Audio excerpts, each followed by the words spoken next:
Hey friends, Kris here from the kitchen of our ministry guest house, continuing our teaching on the healing miracles of Jesus. Be healed. Matthew chapter 8, verse 14 and 15 today, the healing of Peter's mother-in-law who is suffering from a horrible fever. Now I can see why Jesus called Peter to be an apostle, because he's got a mother-in-law living with him and a sick one at that, and he still keeps a patient, good attitude. That's worth something, okay? Well, let's get into this word. First of all, good people can suffer bad circumstances. You know, Peter was Jesus' right-hand man. He'll be the top apostle soon, and yet he's got sickness in his home. Now, that doesn't mean you need to tolerate sickness. Psalm 91 and verse 10 says, "No evil shall befall thee, neither shall any plague come nigh thy dwelling." So rebuke it. However, sickness got into Job's home. It got into Peter's home. Everybody watching today has had fever at one time or another, and it's got into your home. So you need to understand that we have authority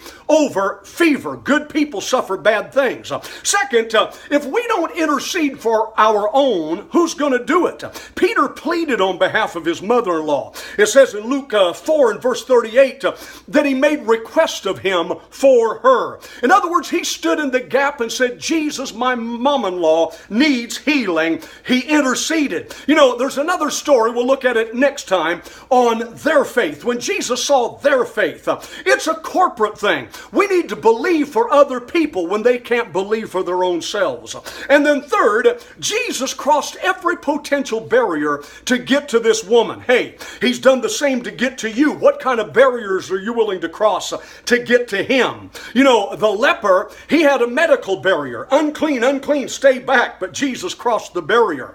The Roman centurion servant, that's a racial or a nationality barrier. Jews didn't get along with Romans, and yet Jesus crossed that barrier. And in Peter's mother-in-law, she's a woman. That's a sexual or a social barrier. And yet Jesus treated her just like anybody else, broke through the barrier and touched her life. Well, he broke through the barrier for you. What barriers are your faith going to break through? And then number 4, you've heard the adage, the doctor will see you now. Well, verse 14 says, when Jesus saw her, he touched her. There's something about the omniscient eyes of Jesus that sees right through people. He sees the potential. He sees you healed before you even get started. And that puts a new light on the doctor will see you now. I don't know if you've heard of this new show that's on. I don't know if it's ABC, CBS, but it's called The Good Doctor. I watched it last week. Well, it's an autistic young man who's went through medical school, and with his genius IQ, even though he has other problems, is able to see things that other doctors are unable to see, and a lot of people get healed because of it. Well,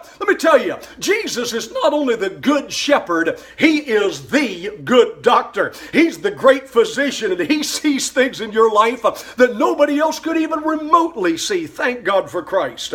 And then number 5, he has impeccable bedside manners. Notice this, when he saw her, he touched her hand. Notice, he didn't lay his hand on her head and start shaking it and rebuking devils. He just touched her by the hand. In other words, there's something that happens when hand meets hand.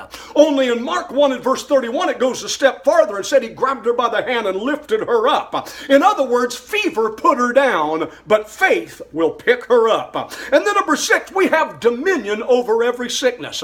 In Luke 4 and verse 39, Jesus stood over her and rebuked the fever, and it left. When he stood over her, that pictures the towering presence of Jesus Christ.